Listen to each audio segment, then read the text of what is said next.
Bueno, vamos a hablar un poco de Nietzsche. Eh,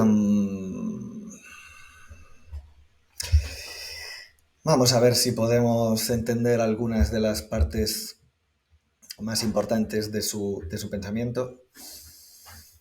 Os voy a comentar algunas cosas. Mm,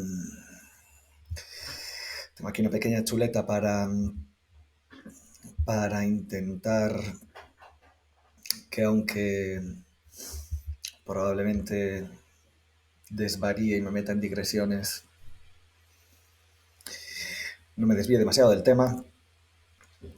Y vamos a entrar, bueno, no sé si se escucha. El ordenador este está como funcionando a todo trapo. Bueno, espero que se escuche bien. Vamos para allá. Algunas cuestiones introductorias con respecto a Nietzsche. Bueno, la mayor parte de las... O sea, lo que tenéis que tener en cuenta de cara a su biografía, al contexto histórico, etcétera, ya lo tenéis en los apuntes que están colgados en el aula virtual. Así que solo voy a hacer unos comentarios un poco por encima, ahora introductorios antes de meternos en las ideas principales. Eh, Tened en cuenta que la pregunta que tenéis en selectivo es, creo que la crítica a la cultura occidental en Nietzsche, nihilismo y transvaloración. Así que hablaré principalmente de estos dos aspectos, pero antes de algunas cuestiones introductorias que nos pueden servir para entenderlos un poco mejor. Tenéis algunos vídeos también en la aula virtual de distintos canales de divulgación de filosofía, donde ahí podéis entender lo más básico. Bueno, esto es un poco parecido a lo que os he dicho en otras ocasiones. Lo más básico en esos vídeos se entiende bastante bien. Para, digamos, fiaros en cuanto a el rigor de las fechas, tenéis los apuntes escritos. Aquí, pues simplemente voy a dar explicaciones extra que puedan servir para, por un lado, o sea, dar unas explicaciones que sean más complejas que las que tenéis en los vídeos de divulgación, y por otro lado también hacer pues una serie de aclaraciones que complementen las, no recuerdo cuántas son, 12 o 13 páginas que hay de apuntes de Nietzsche, donde ahí tenéis, como digo, pues libros, fechas, etcétera, la información, los datos que tenéis que saber más allá de las explicaciones. Vale, entonces, vamos para allá. Primeras cuestiones. Estamos en el siglo XIX, por si a alguien no se le escapa este tema, pues Nietzsche nace creo que en 1844, muere en 1900, así que es un autor que escribe, que vive y escribe en la segunda mitad del siglo XIX. Cosas importantes que tenemos que tener en cuenta para contextualizar su pensamiento. Una de ellas, una de esas cuestiones importantes es que Nietzsche ya viene después de Darwin, ¿sí? O sea, la mayor parte de su obra, la primera obra importante de Nietzsche, El nacimiento de la tragedia, la publica en 1872. Ya han pasado, no mucho, pero más de 10 años de la publicación de El origen de las especies en 1859. Lo que es importante de esto es entender que muy buena parte del pensamiento de Nietzsche hay una influencia biológica muy clara, una postura con respecto a las ciencias naturales, sobre todo eh, una postura con respecto a la biología, la fisiología y la psicología muy influida por lo que ha sucedido después del darwinismo y la imagen, digamos, animal que da del ser humano. También tenemos que tener en cuenta que Nietzsche escribe después de la Revolución Francesa, ya lo sabéis todos, pero recordad que es en 1789. También escribe después de Marx, al que tampoco es que lea muy intensivamente, pero sí que está familiarizado con las posturas socialistas y comunistas y no le gusta nada. Tener en cuenta también a la hora de entender el pensamiento nietzscheano que podríamos decir que Nietzsche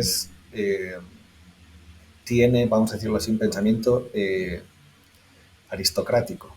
Vamos a decir aristocrático con ciertas comillas. No es que Nietzsche fuese un duque ni nada por el estilo. Como creo que aparece en los apuntes, pues es hijo de un pastor protestante y creo que también su abuelo era un pastor protestante. Es decir, no es que venga de una alta cuna, aunque en alguno de sus escritos pretende tener una ascendencia, no recuerdo muy bien vaca o algo así. Bueno, en fin, no, no me refiero tanto a que tuviera ningún título nobiliario ni nada por el estilo, sino a que,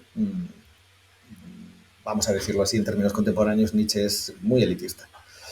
¿Eso qué significa? Que no está a favor de la democracia ni está a favor de las mayorías. En líneas generales, Nietzsche tiende a creer que la mayoría, el vulgo, la gente normal, tiende a ser, por decirlo muy brutamente, más estúpida y menos inteligente que una cierta minoría que normalmente es más educada, más inteligente, más capaz, etcétera.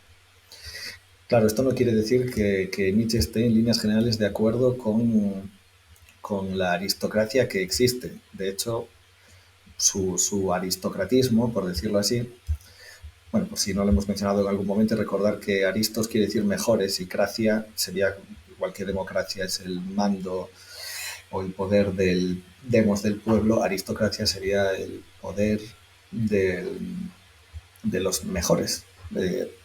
Creo que aquí el problema sería saber quiénes son los mejores y en qué.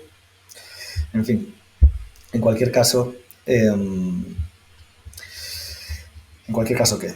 En cualquier caso, la cuestión aristocrática es importante en Nietzsche porque él tampoco es que vaya a estar a favor de, en fin, de la aristocracia que existe, de la gente, de los nobles. Para Nietzsche eso es, esas personas tampoco son aristócratas. De hecho, vamos a decirlo así, buena parte de sus planteamientos no solo tienen que ver eh, con que esté, vamos a decirlo de esta forma, en contra del pueblo, de la gente llana, es que está en contra también de los nobles y sobre todo, vamos a decirlo así, del clero, de los sacerdotes, de los curas, de los cuales piensa que han sido una referencia también, digamos, a su manera aristocrática, aristocrática en el sentido de que han sido una parte de la población privilegiada que se ha tenido como la más importante, más cultivada o moralmente más mejor o superior, y Nietzsche está totalmente en contra de esto. Veremos que la mayor parte, bueno, casi se podría decir que una parte enorme de su obra está dedicada a criticar bueno, en líneas generales el cristianismo, en líneas generales el cristianismo, tanto protestante como católico. Se va a, a meter mucho, o sea, vamos, no solo a criticar, sino a veces a prácticamente insultar directamente a la figura del sacerdote, del cura o del pastor.